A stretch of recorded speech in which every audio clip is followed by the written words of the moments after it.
സക്കറിയ 8-ാം അധ്യായം. ജെറുസലേം പുനരുദ്ധരിക്കപ്പെടും. എനിക്ക് സൈന്യങ്ങളുടെ കർത്താവ് അരുളപ്പാടുണ്ടായി. സൈന്യങ്ങളുടെ കർത്താവ് അരുളി ചെയ്യുന്നു, ഞാൻ സിയോനെ പ്രതി അസഹിഷ്ണ അരുവായിരിക്കുന്നു, അവൾക്ക് വേണ്ടി ക്രോധത്തിൽ ജ്വലിക്കുന്നു. കർത്താവ് അരുളി ചെയ്യുന്നു, ഞാൻ സിയോനിലേക്ക് മടങ്ങി വരും, ജെറുസലേമിൻ്റെ മധ്യേ വസിക്കും.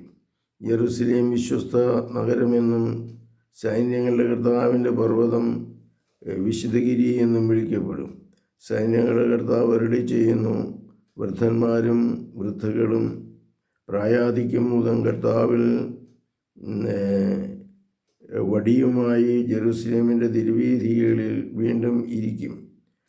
കളിച്ചുല്ലസിക്കുന്ന ബാലികാബാലന്മാരോട് നഗരവീഥികൾ നിറയും.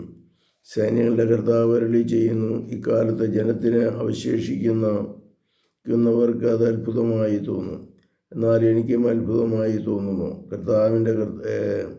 സൈന്യങ്ങളുടെ കർത്താവ് ചോദിക്കുന്നു. സൈന്യങ്ങളുടെ കർത്താവ് അരുളി ചെയ്യുന്നു, ഞാൻ എൻ്റെ ജനത്തെ കിഴക്ക് നിന്നും പടിഞ്ഞാറ് നിന്നും രക്ഷിക്കും. ഞാൻ അവരെ കൊണ്ടുവന്ന് ജെറുസലേമിൽ പാർപ്പിക്കും. വിശ്വസ്തയും നീതിയിലും അവർ എനിക്ക് ജനവും ഞാൻ അവർക്ക് ദൈവവുമായിരിക്കും.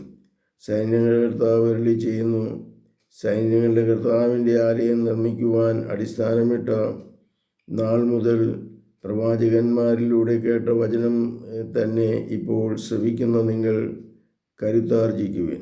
അക്കാലത്തിനു മുമ്പ് മനുഷ്യനും മൃഗങ്ങളും കൂലി ലഭിച്ചിരുന്നില്ല.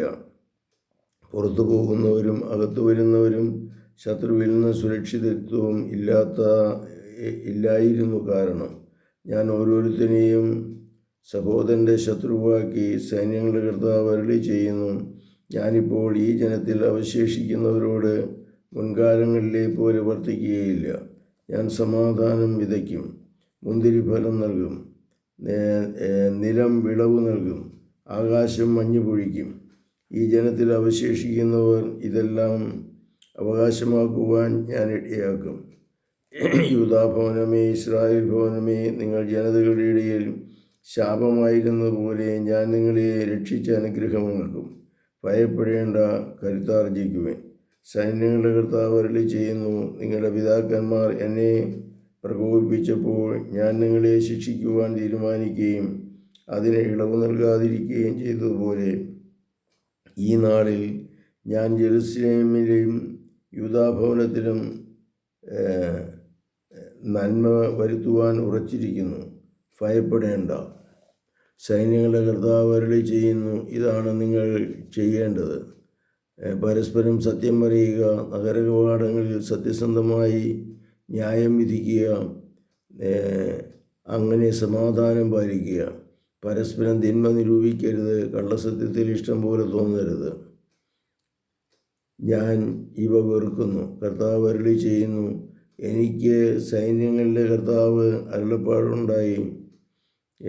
സൈന്യങ്ങളുടെ കർത്താവ് അരുളി ചെയ്യുന്നു, 4, 5, 6, 10 മാസങ്ങളിലെ ഉപവാസം യൂദാഭവനത്തിന് സന്തോഷത്തിൻ്റെയും ആഹ്ലാദത്തിൻ്റെയും അവസരവും ആനന്ദോത്സവവുമായിരിക്കണം. അതുകൊണ്ട് സത്യത്തെയും സമാധാനത്തെയും സ്നേഹിക്കുവാൻ. സൈന്യങ്ങളുടെ കർത്താവ് അരുളി ചെയ്യുന്നു, ജനതകൾ അനേക നഗരങ്ങളിലെ നിവാസികൾ ഇനിയും വരും. ഒരു പട്ടണത്തിലെ നിവാസികൾ മറ്റൊന്നിൽ പൊന്നു പറയും. നമുക്ക് വേഗം ചെന്ന് കർത്താവിൻ്റെ പ്രീതിക്കായി പ്രാർത്ഥിക്കാം. നമുക്ക് സൈന്യങ്ങളുടെ കർത്താവിൻ്റെ സാന്നിധ്യം തേടാം. ഞാൻ പോവുകയാണ്. അനേകം ജനതകളും ശക്തമായ രാജ്യങ്ങളും സൈന്യങ്ങളുടെ കർത്താവിൻ്റെ നേടി ജെറുസലേമിലേക്ക് വന്ന് അവിടുത്തെ പ്രീതിക്കായി പ്രാർത്ഥിക്കും. സൈന്യങ്ങളുടെ കർത്താവ് അരുളി ചെയ്യുന്നു, വിവിധ ഭാഷകൾ സംസാരിക്കുന്ന ജനതകളിൽ നിന്ന് 10 പേർ ഒരു യഹൂദൻ്റെ അങ്കിയിൽ പിടിച്ചുകൊണ്ട് പായും, ഞങ്ങൾ നിൻ്റെ കൂടെ വരട്ടെ, ദൈവം നിന്നോടുകൂടെ ഉണ്ടെന്ന് ഞങ്ങൾ കേട്ടിരിക്കുന്നു.